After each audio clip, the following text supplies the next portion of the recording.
Bienvenue dans mon petit vidéo club perso. Pour une première vidéo, je vais vous parler de films que j'apprécie, et dans celle-ci, donc, ce sera de Classe 1984.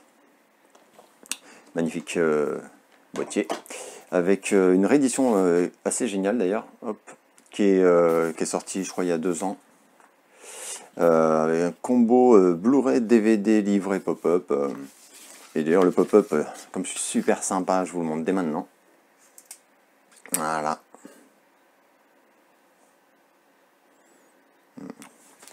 Et qui vaut vraiment le détour avec plein de bonus en plus, très intéressant. Donc, Classe 1984, c'est un film de Mark Lester qui est sorti en 82 et qui décrivait dans un futur, parce qu'en 82, on se disait que 84 c'était hyper loin, quoi. Donc on pouvait faire des films en fait qui se passaient 2 ans plus tard en délirant complètement. Donc le film est sorti en salle en 82. Il a moyennement marché, il a rapporté 7 millions de dollars, il en avait coûté 4 millions 300, j'ai vu. Donc c'est pas un triomphe, quoi, clairement. Et en fait, c'est devenu un vrai succès grâce à enfin, un an plus tard, en fait, quand il a débarqué dans les vidéoclubs du monde entier, où là, il y a eu un vrai buzz, et où il a démarré, c'est là, en fait, qu'il est devenu culte. Et, euh, et moi, d'ailleurs, je me souviens très bien que quand il est arrivé dans les vidéoclubs, donc moi je devais avoir 11 ans, 12 ans, comme ça, et je voulais absolument le voir. On a eu, avec mon pote de l'époque, on voulait mettre la main dessus, mais on a eu beaucoup de mal puisqu'il était interdit aux moins de 18 ans en France, ce qui était quand même très rare à l'époque pour les films qui n'étaient pas des films porno. Et, euh, et en fait, d'ailleurs, il a eu cette interdiction pour une raison très simple, en fait, pour une scène très spécifique que je peux pas mentionner parce que ce serait vraiment spoilé de façon pas cool. Et j'ai décidé que j'allais spoiler jusqu'à la moitié du film à peu près, mais après plus du tout. Pour laisser les gens qui ne l'ont pas vu le découvrir totalement. Donc ouais, je vais spoiler, mais rien de plus que ce qui a marqué au dos de la jaquette, quoi. Et, euh, et donc moi j'avais essayé de le louer, d'ailleurs je me souviens une fois, et puis le mec m'avait gentiment dit regarde, c'est interdit aux moins de 18 ans. Ah ouais, je l'ai pas vu. Non, non, bah non, j'en veux pas. Et voilà, mais mon pote avait lui réussi à la voir avec la bonne vieille ruse du je loue 3 films et dans le lot je mets le truc, quoi. Voilà, le mec faisait pas gaffe, et ce jour-là il a pas fait attention, il a laissé le louer. Du coup on a pu le découvrir comme ça. On était un petit peu jeune, honnêtement, et ça nous a un peu retourné la tête. On s'y attendait pas. En plus on n'avait pas compris que c'était un film super sérieux. Enfin voilà. Euh, Donc, Classe 1984, c'est un film de Mark Lester, j'ai dit. Il est également l'auteur du scénario, qu'il a coécrit en fait avec un réal qui s'appelle Tom Holland, et que certains d'entre vous connaissent peut-être, puisque c'est le réalisateur d'un film culte aussi des années 80 qui s'intitule Vampire, vous avez dit vampire.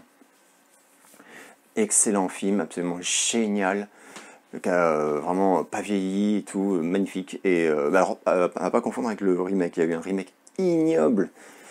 Voilà. Donc ceux qui l'ont pas vu, faites bien attention que vous prenez l'original et pas le remake. Et Tom Holland, c'est également le réalisateur de toute la première saison de la série Les Contes de la Crypte. Donc pas mal aussi. Mais bon, ils ont eu un différend en fait dès l'écriture du scénar, puisque en fait Mark Lester voulait aller très loin dans la violence, y compris graphique, et Tom Holland était pas vraiment d'accord. Donc ils ont eu un différend, et puis Mark Lester a dû lui dire un truc genre oh, une Porsche là-bas. Et voilà. Donc l'autre s'est barré, et Mark Lester a terminé l'écriture du scénario avec 2 autres types totalement inconnus, mais clairement plus dociles. Un tout petit mot sur la bande originale également, qui est absolument excellente, elle est signée de Lalo Schifrin. Et la chanson thème du film, qui est interprétée par Alice Cooper, absolument magnifique.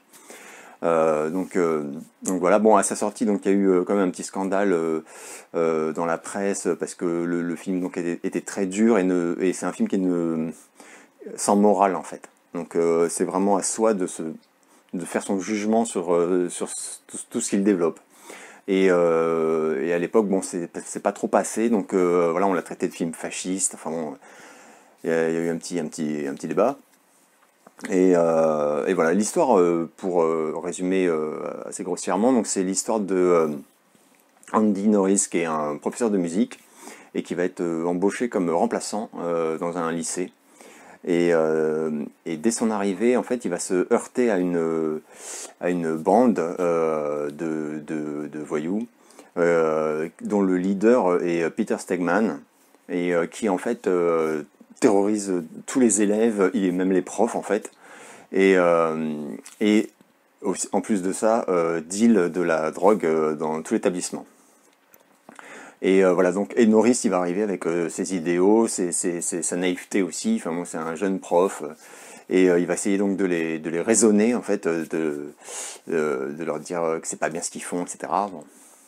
Donc ils vont lui rironner un petit peu au début, et il va y avoir un drame assez vite dans le film, en fait, qui est le suicide d'un élève qui en fait pète les plombs après avoir pris de la drogue, enfin acheté de la drogue à cette bande. Et en fait, le prof sait que c'est eux, puisqu'en fait un élève de sa classe, enfin d'une de ses classes, a été témoin du deal. Mais oh putain, les cheveux, bah ouais, c'est le confinement quoi.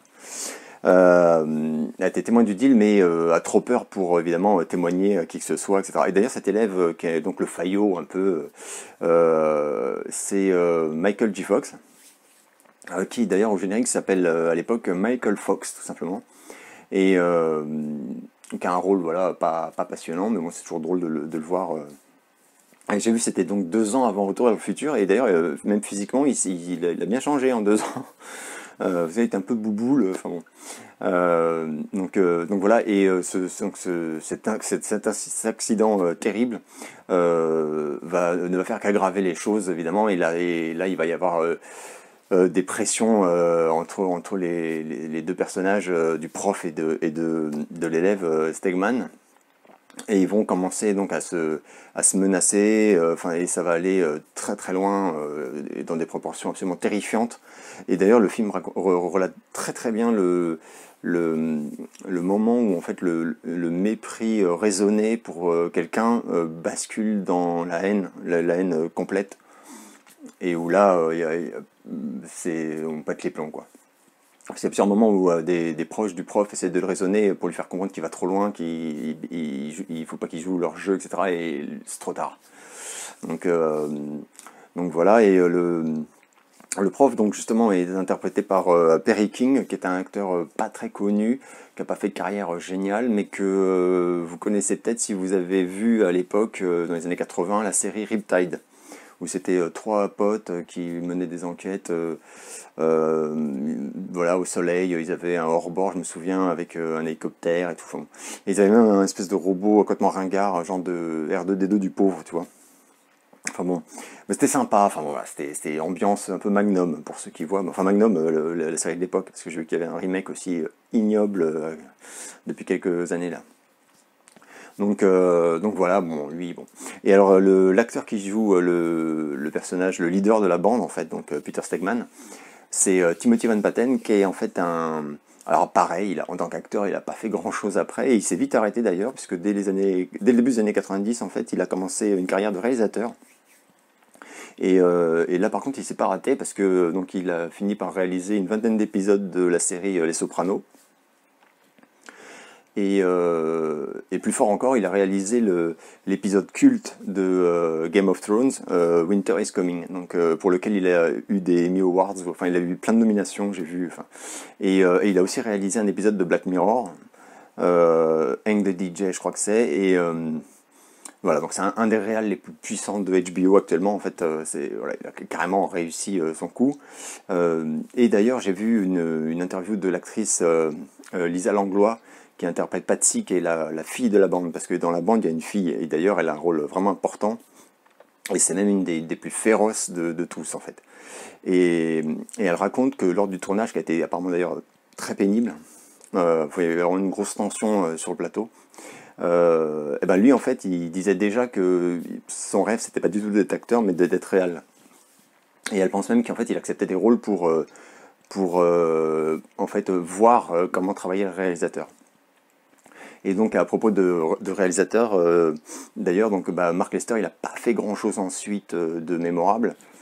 2 ans plus tard, en 84, il a fait l'adaptation d'un roman de Stephen King, Firestarter, donc en France Charlie, je crois, avec Drew Barrymore, qui avait 9 ans, donc c'était 2 ans après E.T., je crois.